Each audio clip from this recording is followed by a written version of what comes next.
Hey guys, welcome to Gen Z's Jiu-Jitsu Technique of the Week. I'm back with some more collar attacks, or some mount attacks using the collar. There's so many things off the collar when you get that first grip, it's amazing. So we're gonna go over one of my favorite moves, and that's the S-mount armbar. Okay, so we're gonna do the S-mount armbar, and then if the armbar fails or we can't get it, they're defending, we're gonna go right back into a choke. So this is why it's important to really keep that first initial collar grip. So if I have Eric down,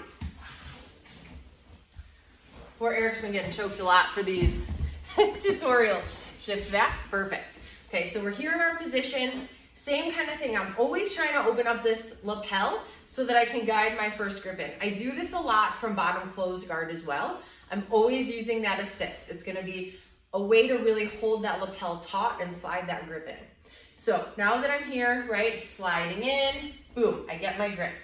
Now, as I base out, and it tilts a little this way. As I base out, Eric, like I mentioned in last week's video, has my arm and he can really like isolate that, right?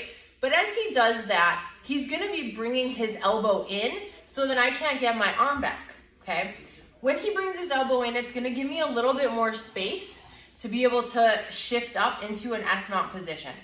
Now, if I feel like his elbow's not entirely over as much as I'd like it to, I'm gonna use my hand to kind of push the elbow in, but then I'm gonna use my belly and chest to shift the elbow over. If you guys don't do this already, no matter how you isolate this arm, using your body to isolate the elbow is huge. It puts a ton of pressure on this person right in their shoulder and it sucks, okay? So now I'm gonna actually have Eric scooch back just a little bit. Away, there we go. So now what we're gonna do, I've isolated this arm, I'm pinning his elbow. I need to do this so that I actually have an arm to arm bar.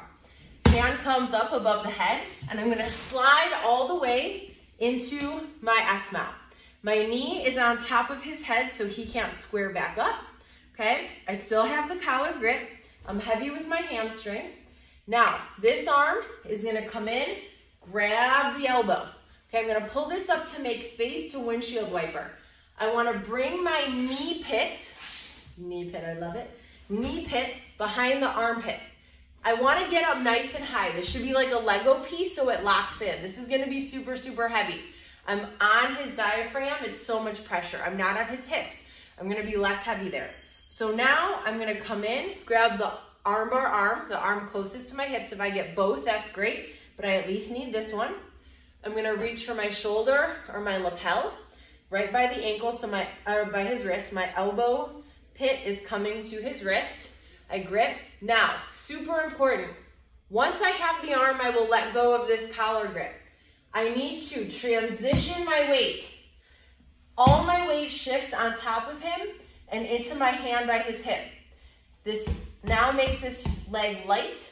I bring my shin in from behind. If I come around and his other arm is free, he's gonna come under and he's gonna use that momentum to create space. So my shin comes in. I need to pinch my knees here, guys. I still need to keep the arm in a vise. And then nice and easy, I'm gonna just thrust my hips forward.